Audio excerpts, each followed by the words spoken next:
नमस्कार. श्रीकला रेसिपीमध्ये आपलं खूप स्वागत आहे.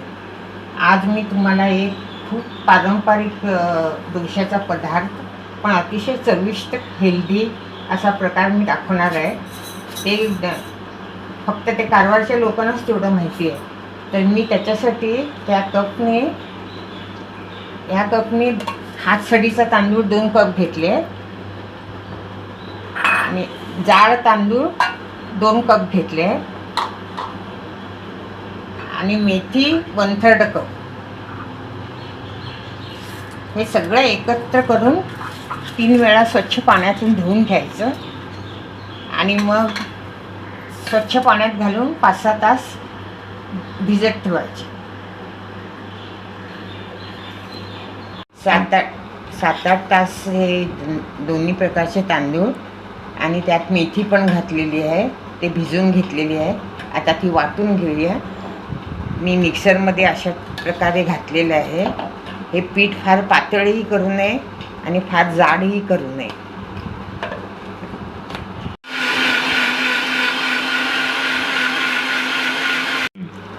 अशा प्रकारे एकदम बारीक वाटून घ्यावे.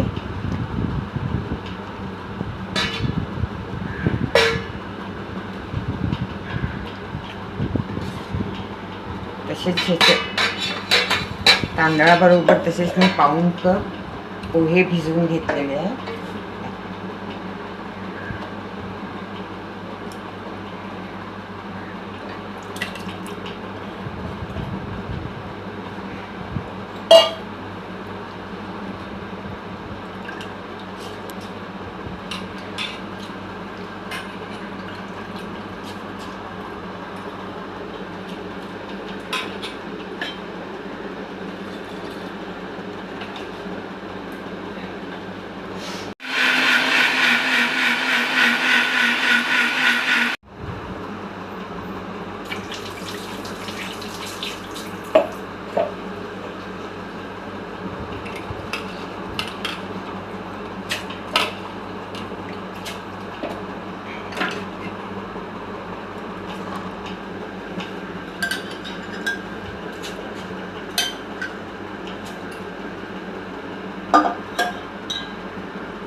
अशा प्रकारे हे डोशांचं पीठ मिक्सरमधून वाटून घेतलेलं आहे.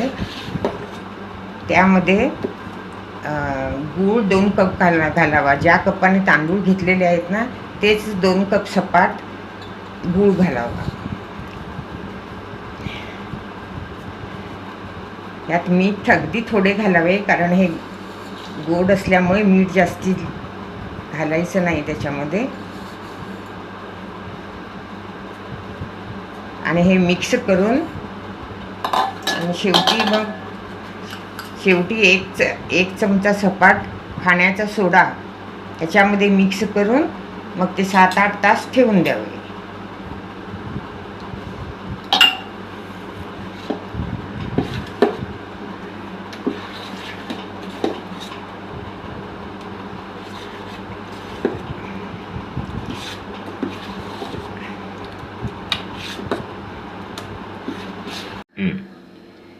हे अशा प्रकारे पीठ वाटून घेतले होते आणि ते 8-9 तासपर्यंत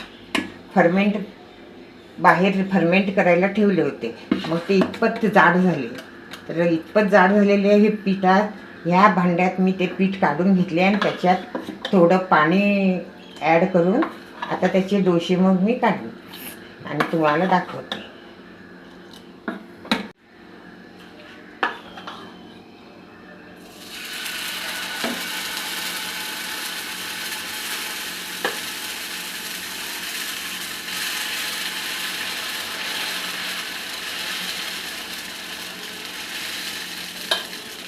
हे झाकून ठेवा.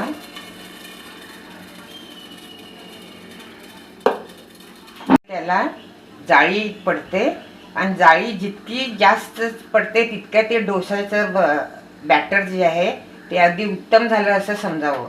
आणि त्यावर आता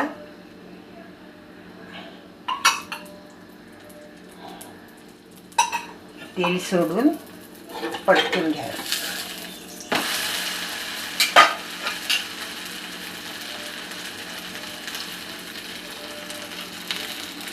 अशा प्रकारे हा तांदूळ, गूळ आणि मेथीचा डोसा तयार झालेला आहे. अशा प्रकारे हे गोड डोसे तयार झाले आहे. हे डोसे चटणीबरोबर हवे तर चटणीबरोबर खाऊ शकता. जी नॉर्मल डोशाची चटणी असते त्याबरोबर खाऊ शकता. आम्ही हे डोसे तुपाबरोबरच साजूक तूप असे वरून सोडून त्यावर ते खातो. ते अप्रतिम लागतात.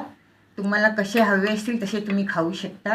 आता ही रेसिपी झालेली आहे. लाईक करा, आवडली तर लाईक करा, शेअर करा आणि सबस्क्राईब करायला विसरू नका.